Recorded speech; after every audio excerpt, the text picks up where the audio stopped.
গাজীপুরের নুহাশপল্লীতে। আপনারা সবাই জানেন নুহাশপল্লী সম্পর্কে। আজ সকালে এই নুহাশপল্লীতে এসেছি আমার কয়েকজন বন্ধু নিয়ে।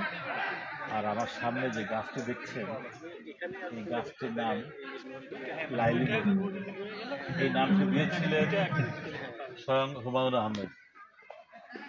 তিনি কিভাবে এই কোনটা লাইলি আর কোনটা মজনু সেটা সবাইকে দেখাতেন, সেটা একটা খুব মজার দৃশ্য।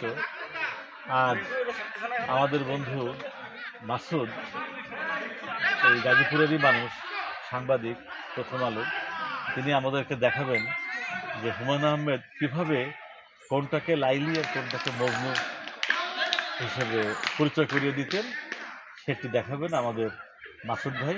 মাসুদ, তাহলে আপনি আমাদের বলুন, আপনি তো অনেকবার এখানে এসেছেন এবং হুমায়ুন আহমেদের এই যে লাইলি মজনু সেই বিখ্যাত গাছটি, এই গাছটির কথা আমরা অনেকে শুনেছি। কোনটা লাইলি আর কোনটা মজনু স্যার যেভাবে দেখাতেন সেটা আপনি আজকে আমাদেরকে হুমায়ুন আহমেদ দেখাবেন।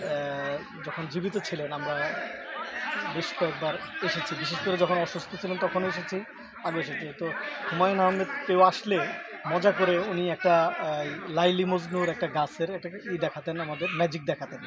বলতেন যে লাইলি মজনুর ম্যাজিক এটা।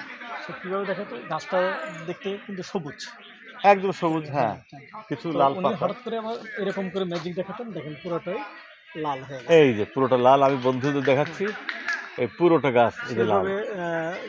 তার কাছের যারা আসতেন তাদেরকে নিয়ে মজা করে এই খেলাটা তিনি দেখাতেন।